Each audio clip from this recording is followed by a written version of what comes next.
बाबू हमारा नाम तो सती रंबार कहाँ थे या फुलवारी में या फुलवारी के नीत रोज कहाँ थे इंद्र कबिलास में या इंद्र भगवान के या पूजा करे चला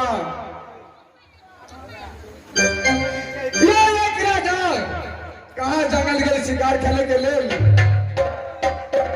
राजा साहब या देख ले हमरे भुला की या साथ करा के या साथ सकरा की या हमरा हाथ निर्गुण पुरला निर्गुण पुराण के शादी साथ कलाकार के या शादी के लायक लेकिन हमरा या चाहिए सेना या जंगल से तैयार से या कुछ नहीं था पुत्र पुत्री है कुछ न भेल या बाजिन बैठ के कहा निर्गुणपुर में थी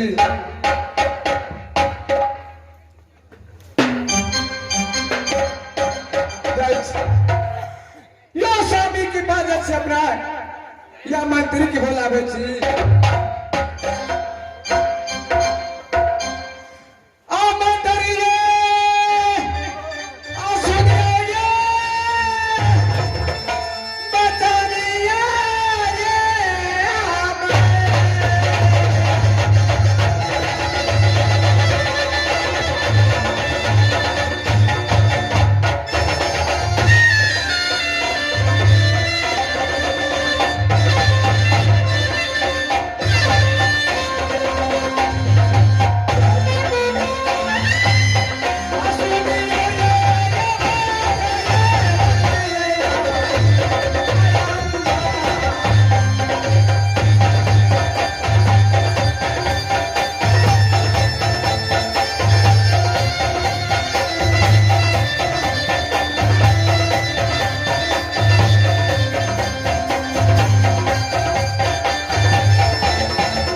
यहाँ की अहिल्या जगला यहाँ की मालिक यह नहीं देखे तेरा दिल में लगे हैं बुआ ओहो महाराज के देखे दिल मन चंद्र जात रही है।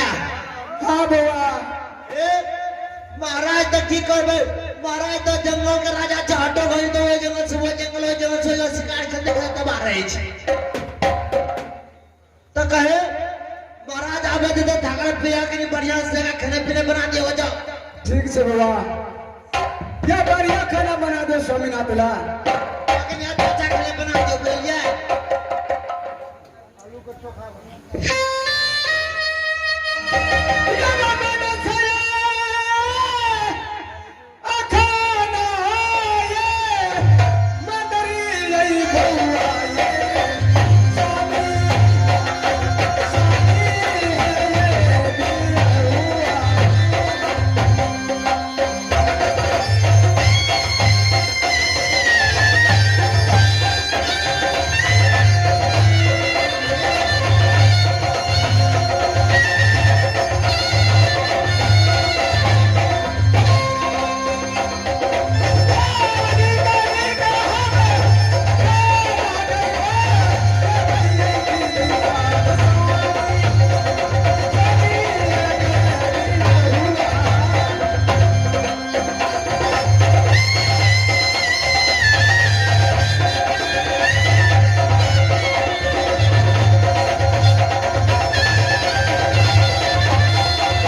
सुपारी लाल, क्यों महाराज?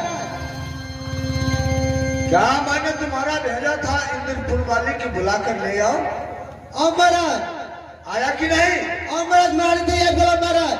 आ गया है? आओ महाराज। महाराज जी, महाराज बोलो।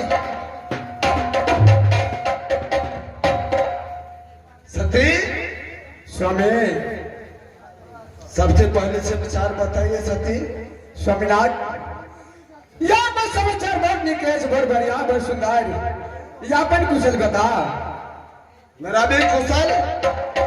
हाँ स्वामी, ये भगवान की दया से बहुत अच्छा में चलता है सती।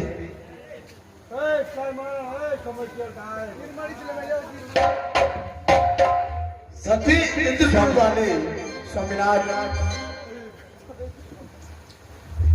आज मेरा ये का ये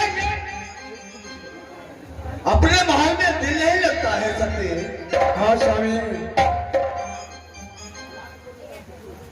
दिल इसलिए नहीं लगता है किस लिए स्वामीनाथ? चौदह कुशराज रहते हुए मैं पुत्र राजा कहलाता हूँ। स्वामीनाथ, यह भी कुछ नहीं स्वामीनाथ, जरूर यह भगवान तक दे बाल बच्चा आयोग स्वामीनाथ। ठीक है सती, आज 2 रोज का छुट्टी मेरा दो। मैं किसी जगह जाऊंगा शिकार खेलने के लिए। स्वामीनाथ, यह भी छुट्टी दे दो स्वामीनाथ, यह अपने चालू महल में आराम कराब, तेकर बाद आपके छुट्टी दे के जा वहां जंगल शिकार खरीद ले। नहीं सती,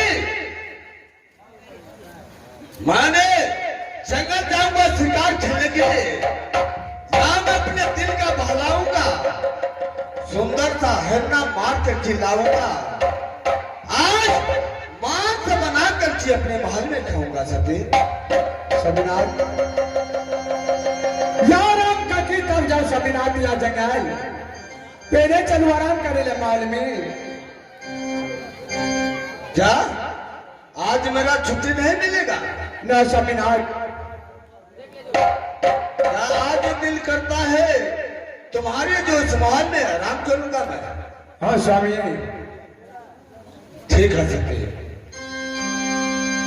अगर तुम्हारी विचार है आराम करने के लिए तो ठीक है, आज आराम कर लो, कल सुबह होते ही जाऊंगा शिकार खेलने के लिए।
यह स्वामीनाथ आराम करे, यह एक हाथ सेवा स्वामीनाथ के करे।